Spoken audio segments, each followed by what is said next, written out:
하나님의 말씀을 보겠습니다. 하나님의 말씀은 사무엘상 5장에서 12절에 있는 말씀인데 제가 1절에서 5절 그리고 11절만 봉독하겠습니다. 블레셋 사람이 하나님의 궤를 빼앗아 가지고 에베네셀에서부터 아스돗에 이르느니라. 블레셋 사람이 하나님의 궤를 가지고 다곤의 당에 들어가서 다곤의 곁에 두었더니 아스돗 사람이 이튿날 일찍 일어나 본즉 다몬이 여호와의 궤 앞에 엎드러져 그 얼굴이 땅에 닿았는지라. 그들이 다곤을 일으켜 다시 그 자리에 세웠더니 그 이튿날 아침에 그들이 일찍 일어나 본즉 다곤이 여호와의 궤 앞에서 엎드려져 얼굴이 땅에 닿았고 그 머리와 그 두 손목은 끊어져 문지방에 있고 다곤의 몸뚱이만 남았더라.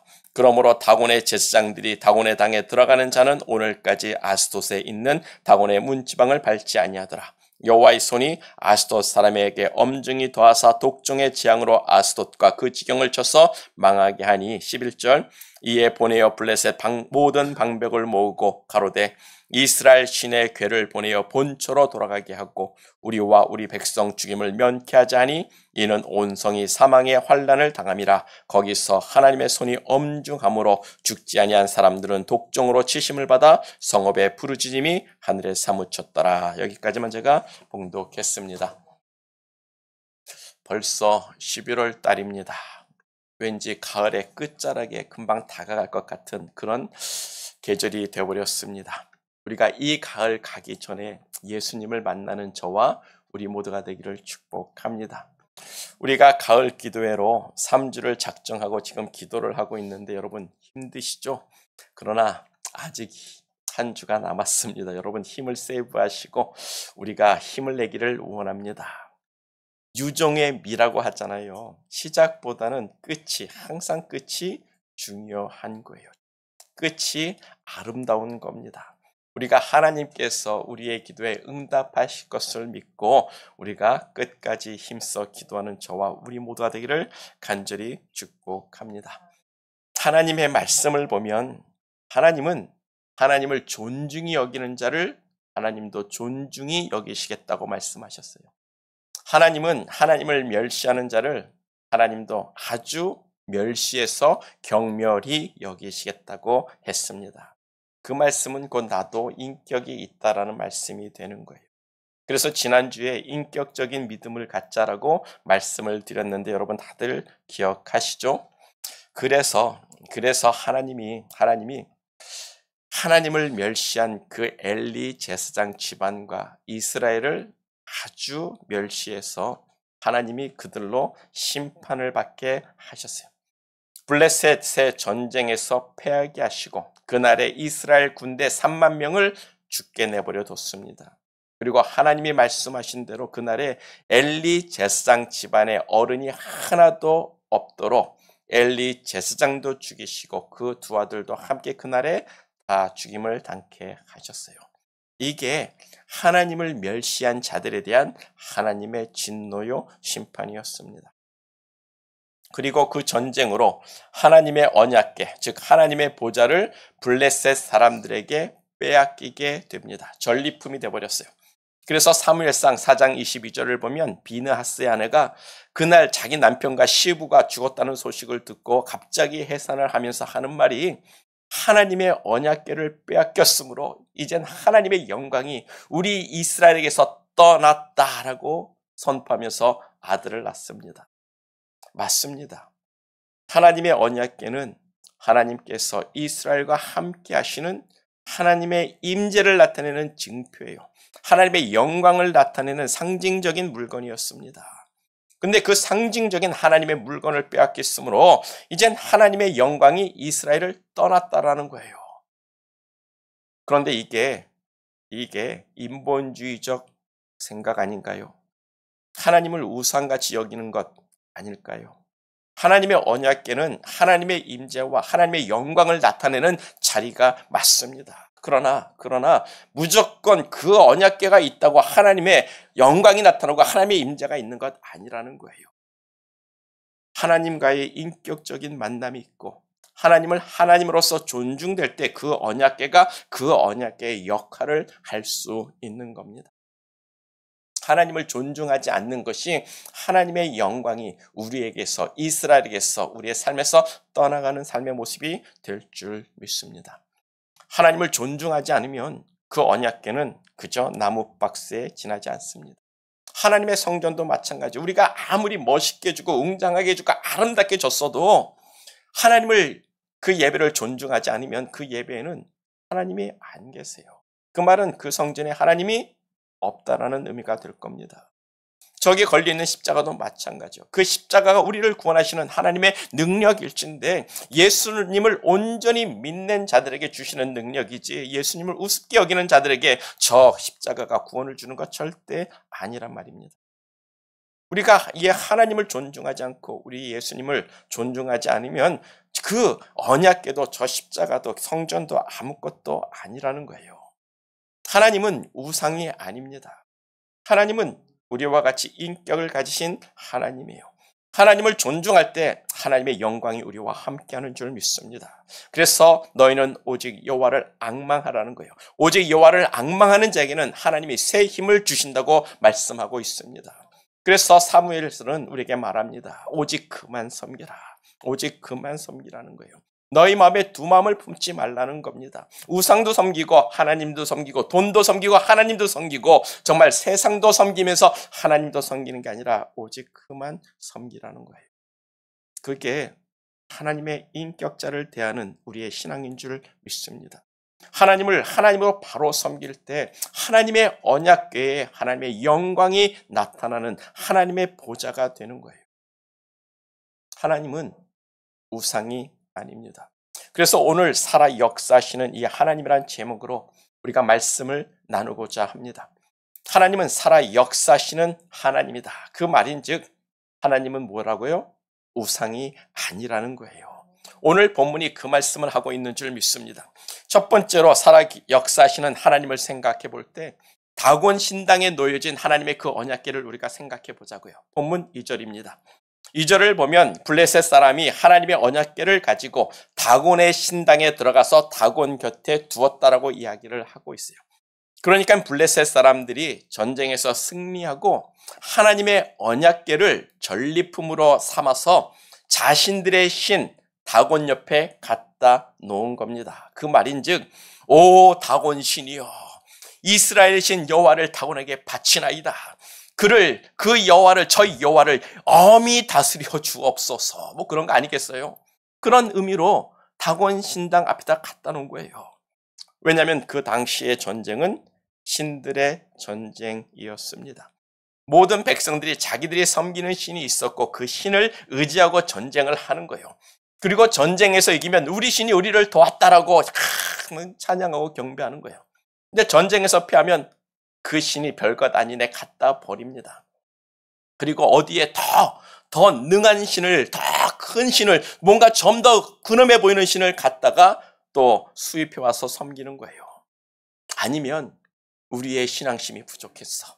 우리가 온전히 우리의 신을 다곤을 잘 섬기지 못했어. 그래서 더 열심히 섬겼던 그런 시대의 모습이 옛날 이 시대의 모습이라는 거예요. 오늘 본문이 약 3000년 전의 역사입니다. 우리식으로 말하면 고조선 초기가 되는 거예요. 그 고조선 초창기 시대에 사람들은 그렇게 우상들을 섬기고 자기들의 신을 섬기면서 신을 의지했단 말이에요. 그런 의미에서 전쟁에서 패한 이 이스라엘 백성들도 그렇게 생각했을 거라고 저는 생각합니다. 왜 우리 하나님, 전능한 하나님이라는 이 하나님이 블레셋 이 다곤한테 졌을까? 이 다곤이 물고기 신이라는데, 물고기 몸에 물고기 얼굴처럼 하고 손과 발이 있는 신이라는데 우리 전능한 하나님 왜 저까지 물고기 신에게 졌을까? 애굽의 모든 신을 이긴 하나님이 왜 다곤한테는 패했을까? 아마 그런 생각했을 겁니다. 그렇죠? 역시 블레셋 사람들도 마찬가지일 겁니다. 저 애굽을 친 저 강한 여호와가 우리 다곤 신 앞에서는 쪽도 못 쓰는 신이로구나. 여호와 별것도 아니로구나.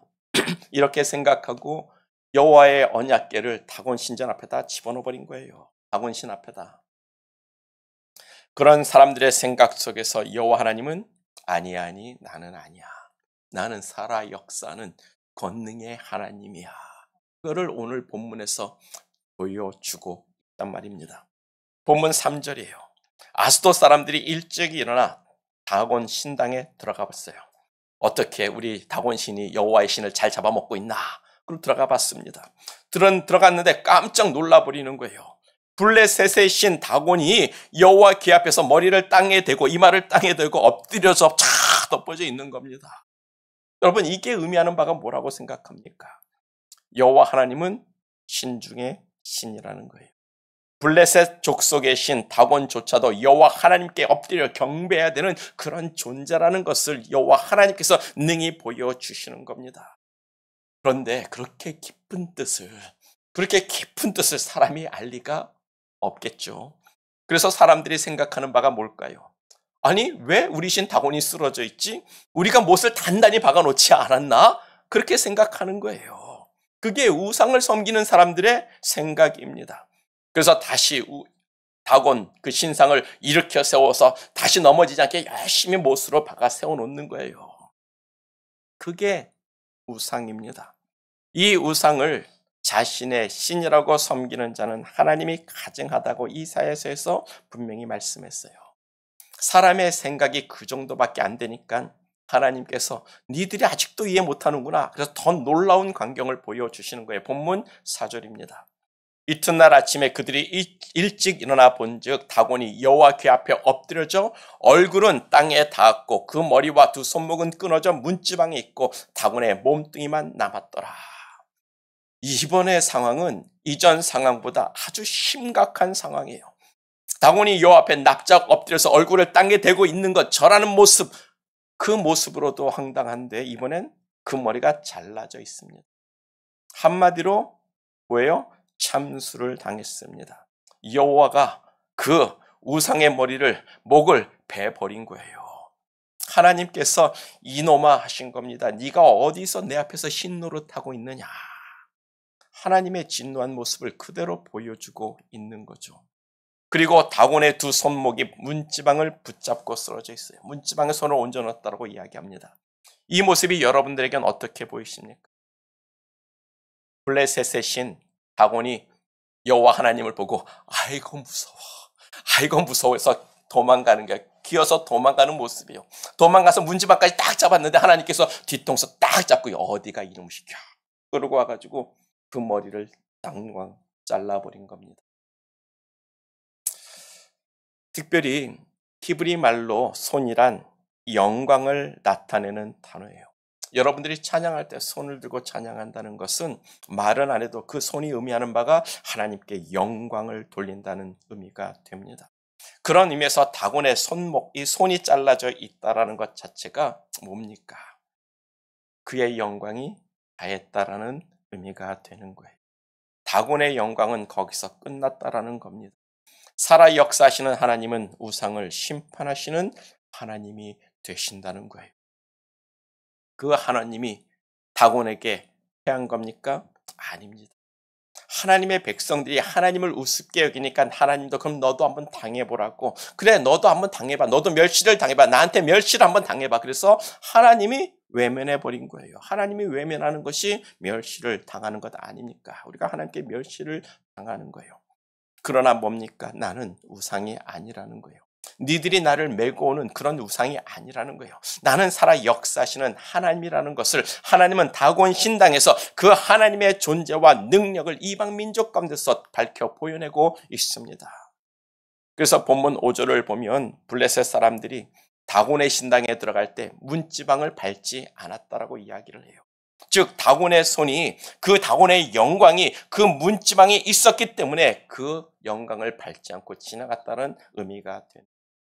즉 다곤의 영광이 그 문지방에 있었기 때문에 자기네들은 그 신의 영광을 밟지 않겠다는 건데 참 인간은 우매해서 참 우매하다는 말은 불량품이라고 그랬습니다. 우리 인간들이 참 불량품들이라 그런 가짜 신 우상을 섬기고 있는 건데 우리는 참 하나님, 참 신이 되신 여호와 하나님을 아는 사람 되기를 간절히 축복합니다. 그래서 여호와는 나의 하나님, 여호와는 나의 하나님. 그게 복받은 사람들의 고백이 되는 거예요. 또 우리가 생각해 볼 것이 자신들의 신이 그렇게 여호와께 참수당하는 모습을 보았을 때 블레셋 사람들의 마음이 어땠을까? 한번 생각해 보기를 원해요. 어땠을까요? 아마 그들은 마음에 두려움을 가졌을 거예요. 와, 듣던 대로 여호와의 신, 이스라엘의 신은 대단하네. 왜냐하면 블레셋 사람들은 여호와 하나님에 대해서 익히 소문을 들어서 잘 알고 있었습니다. 지난 본문 4장 8절을 보면 여호와의 개가 이스라엘의 진에 들어오니까 블레셋 사람들이 하는 말이 이렇습니다. 이제 우리에게 화로다. 이제 우리에게 화로다. 누가 우리를 능한 저 신들의 손에서 건져내리요. 그들은 광야에서 여러 가지 재앙으로 애굽을 친 신들이라. 애굽이 그 시대에는 가장 강대국이었습니다. 근데 그들의 신, 열재앙이라는 것이 그들의 열신들을 다 하나님이 때려 부신 거예요. 그런 여호와를 블레셋 사람들은 알고 있었고 기억하고 있었어요. 그래서 먼저 생각해 볼 것이 블레셋 사람들이 그 이스라엘의 하나님을 신들이라고 합니다. 신이 아니라 신들이라고 해요. 그 말인즉 블레셋 사람들이 여호와를 익히 너무나도 잘 알고 있었다라는 의미가 아닙니까? 이스라엘의 신은 엘로힘입니다. 엘로힘이란 단수 신이 아니라 복수형이에요. 한 명의 신이 아니라 여러 명의 신이란 뜻입니다. 우리는 그 여러 명의 신을 뭐라고 이야기하죠? 세 분의 하나님이라고 하는 거예요. 이 세 분의 하나님이 각기 자기의 인격을 따로 가지신 하나님이실진데 이 세 분이 또한 하나라는 거예요. 참 신비의 하나님일진데 우리는 그 하나님을 삼위일체의 하나님이라고 믿는 사람들입니다. 이것이 우리들의 신앙일진데 이 블레셋 사람들도 이 세 분의 하나님을 익히 알고 있었다는 것 아니겠어요? 그 하나님이 광야에서 애굽을 치신 전능한 하나님이라고 그들은 기억하고 있습니다. 광야에서 애굽을 쳤다는 것은요, 광야 한가운데 있는 홍해 바다를 가르신 사건을 블레셋 사람들이 기억하는 거예요. 그게 불과 300년 전에 있었던 일이란 말입니다. 이스라엘의 하나님, 홍해 바다를 가르시는 그 하나님 말이에요. 그래서 자기 백성은 구원하고 애굽의 그 수많은 군대는 홍해 바다에서 정말 수장시켜버린 그 하나님을 기억하는 것인데 블레셋 사람들은 하나님의 능력을 너무나도 익히 잘 알고 있었다라는 거예요. 그래서 그 하나님을 능한 능력의 하나님이라고 두려워하고 있었습니다. 그렇게 두려운 하나님이 우리 다곤신에게 패해서 우리가 잡아왔다고 생각했는데 아니라는 거예요. 도리어 그 여호와 하나님이 자신들의 신 다곤의 영광을 빼앗고 그의 목을 잘라버렸고 참수시켜버린 하나님이라는 겁니다. 그래서 첫 번째로 살아계신 하나님이란 역사하시는 하나님이란 두려운 하나님이라는 것을 우리가 기억해야 할 줄 믿습니다. 살아 역사하시는 하나님이란 우리가 그냥 저기 못 박아둔 그런 신이 아니라 진짜 살아서 역사하시는 하나님이기 때문에 그 하나님을 두려워하는 것이 옳다라는 거예요. 살아 역사하시는 하나님은 두려운 하나님입니다. 반면에 이스라엘 사람들은요, 그 두려운 하나님을 멸시했어요. 우습게 여겼습니다. 참 아이러니하지 않습니까? 흥미로운 것은 그때나 그 3000년 전 그때나 지금이나 하나님을 안 믿는 사람들은요, 하나님을 도리어 두려워합니다. 하나님이 신이라고 하니까 신적인 존재로 인식하고 그 하나님을 두려워해요. 그런데 이상하게도 하나님을 믿는다고 하는 우리들은 그 하나님을 두려워하지 않습니다. 오죽하면 하나님께서 나를 좀 두려워하라고, 나를 경외하라고, 하나님을 경외하고 두려워하는 것이 모든 지혜와 지식의 근본이라고 우리에게 가르쳐주고 있을까요? 신은 두려운 존재 아닙니까? 우리에게도 복을 주기도 하고 우리에게도 화를 줄 수 있는 게 신이란 말이에요. 하나님을 두려워하라는 말은 가르쳐주지 않아도 세상 사람들은 다 알고 있어요. 자신들의 신들을 두려워합니다. 행여나 자신들에게 화를 끼칠까봐 두려워하면서 섬기는데 유독 하나님을 믿는 우리들은, 하나님을 믿는 사람들은 하나님을 두려워하지 않는다는 거예요. 두려워하기는커녕 하나님을 우습게 여긴다고 이야기를 하고 있어요. 하나님을 우습게 여깁니다. 세상의 우상처럼 생각합니다. 지금 한국은 사랑의 교회에서 WEA 총회를 연다고 자주 난리라고 하더라고요. 그 거룩한 하나님을 세상의 우상과 동일시하고 하나님을 다른 우상의 하나로 여기는 그런 일들을 하고 있는 건데, 그 일을 주관하는 사람들이 저기 모슬림이 아니에요. 이슬람이 아니에요. 불교가 아닙니다. 다른 사람들도 아니라 바로 기독교인들이라는 거예요. 기독교 지도자들이 그 일에 발벗고 나서고 있다고 합니다. 참 기가 막힌 일 아닐까요? 그래서 이사야 1장을 보면 하나님이 이스라엘 민족을 두고 참 하나님이 한탄을 하십니다. 소도 그 임자를 알고 나귀도 주인을 알건만은 이스라엘은 거룩한 자를 만홀히 여겼다라고 하는데, 이 만홀히 여겼다는 것이 하나님을 정말로 자기 발바닥에 때만큼 여겼다라는 의미가 되는 거예요. 정말 하나님을 우습게 여겼다는 말입니다. 이스라엘이 그 살아계신 하나님을 다른 우상보다도 못하게 여겼다는 말인데, 지금 기독교가 그와 같은 일을 또 반복을 하고 있어요. 우리는 두려운 하나님을 알기를 축복합니다.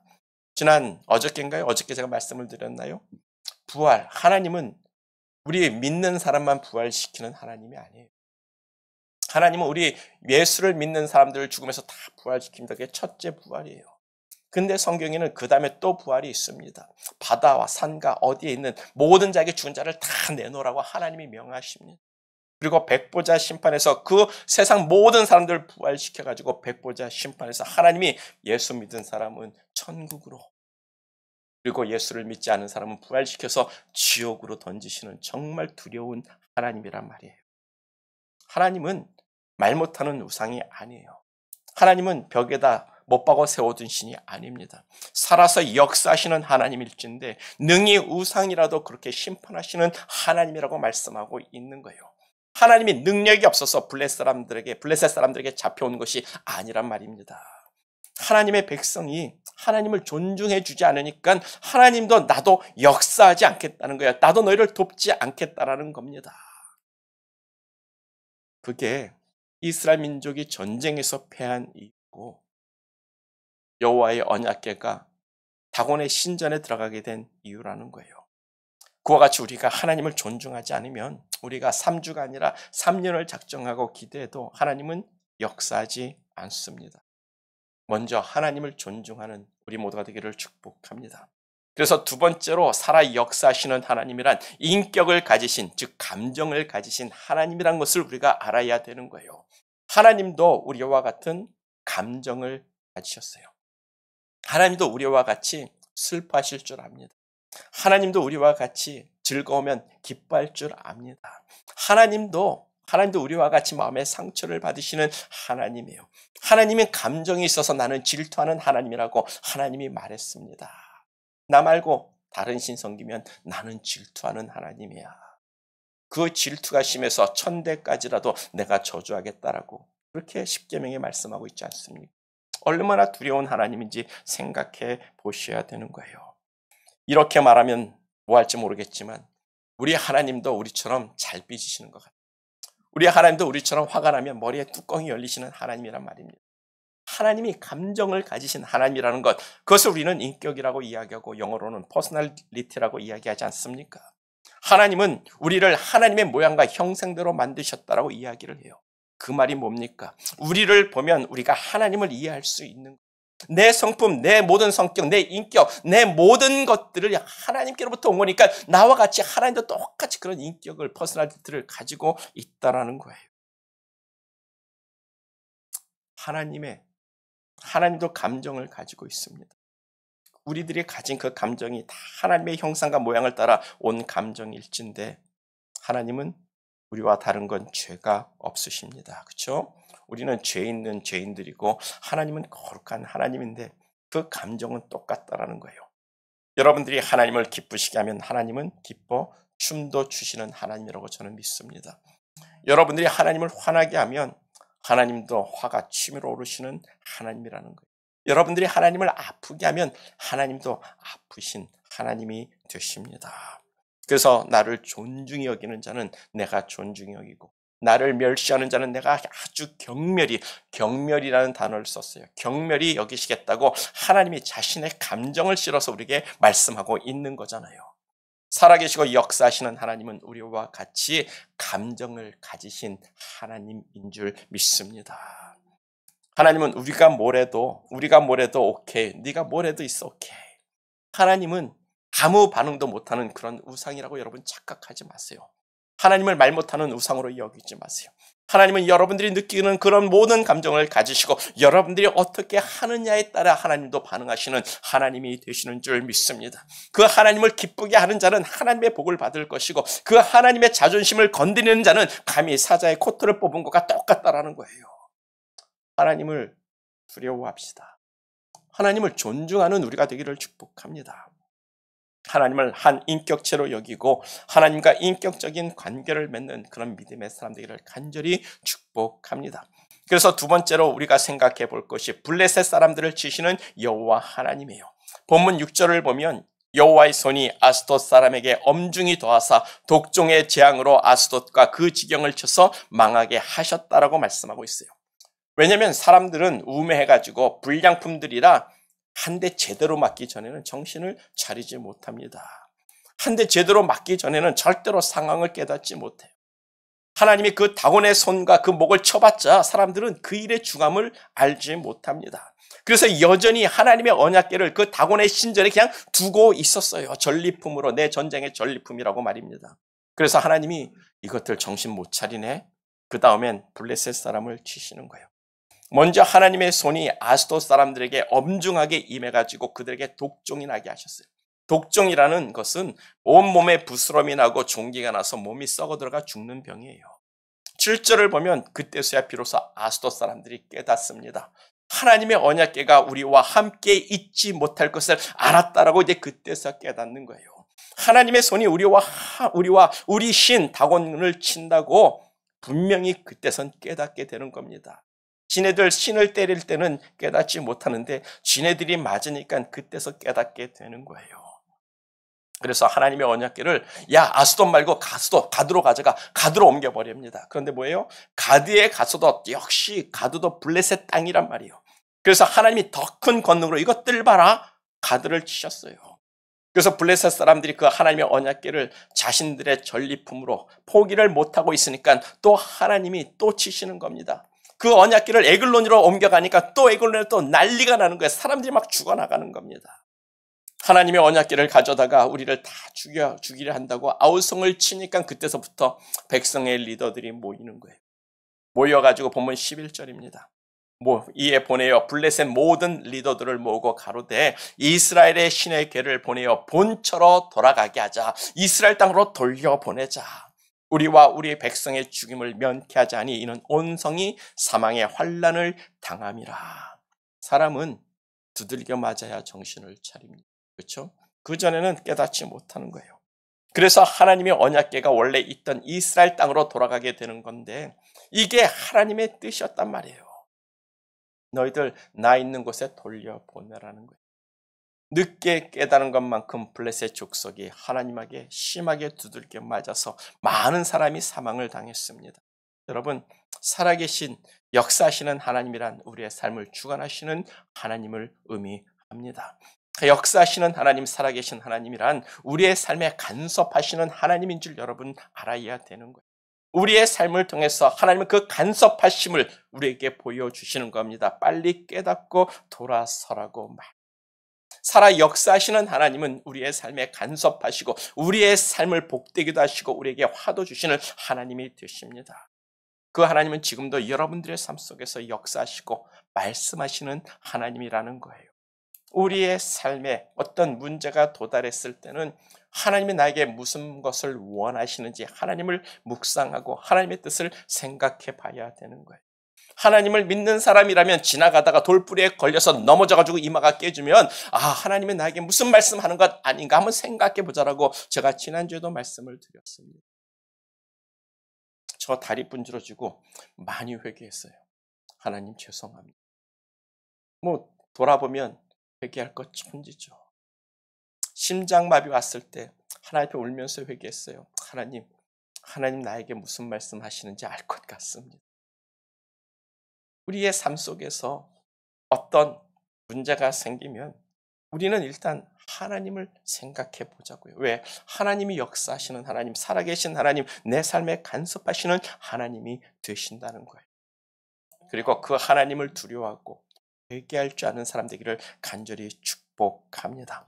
살아 역사하시는 우리 하나님은 자신이 하나님 자신이 있어야 할 곳을 스스로 찾아가시는 참 능력의 하나님이 되고 있습니다. 그러나 사람들은 뭐예요? 그 언약궤를 메고 하나님을 그 위에 보좌에 앉혀서 자기들이 원하는 장소에서 자기들을 원하게 일해달라고, 전쟁에서 이기게 해달라고 그 여호와의 언약궤를 가지고 왔지만 하나님은 아니라는 거예요. 니들이 나를 끌고 가고 메고 갈 수 있는 하나님이 아니라는 겁니다. 나는 나 발 다 달렸어. 내가 알아서 내 자리 찾아가라고 말씀하고 있잖아요. 그래서 하나님의 언약궤가 그 본초 이스라엘 땅으로 넘어오게 되는데, 우리가 믿는 하나님은요, 저런 우상들하고는 차원이 다른 하나님인 줄을 아시기를 축복합니다. 이것이 살아 역사하시는 하나님이란 세 번째 의미가 될 텐데, 하나님은 우리에게 끌려다니는 하나님이 아니에요. 우리가 메고 갈 수 있는 하나님이 아닙니다. 하나님이 우리들에게 조종당하고 우리에게 주장당하는 그런 하나님이 절대 아니라는 거예요. 하나님은 도리어 자신의 뜻을 관철하시는 하나님이요, 살아 역사하시는 하나님이십니다. 그 하나님인데 아마 우리들 중에도 우리의 뜻을 관철하겠다고 하나님과 한번 씨름하는 사람들이 아마 우리들 중에도 있을 것 같아요. 아마 3주 동안 기도하면서 내 뜻대로 해달라고, 내게 이거 해달라고 자신의 기도 제목을 가지고 열심히 기도하는 분들이 아마 있을 겁니다. 그렇죠? 아마 이런 분들은 한 40일 금식 기도를 해야 될 거예요. 그쯤 기도하면 지쳐서 하나님 내 뜻 말고 그냥 아버지 뜻 이루어주세요. 포기가 될 겁니다. 저도 그렇게 하나님 앞에 40일 금식해 본 적은 없지만 40일 저녁 금식은 해봤지만 40일 아니라 몇 년 동안 어떤 지도 제목을 가지고 기도했지만 결국 포기하는 거예요. 그리고 하나님 뜻 이루어 주시옵소서. 내 뜻 말고 아버지의 뜻이 내게 이루어지기를 소원합니다. 그렇게 아버지의 뜻에 따라가게 되더라는 거예요. 그런데 살아 역사하시는 하나님이란 내 뜻대로 되는 하나님이 아니라는 사실 우리가 기억합시다.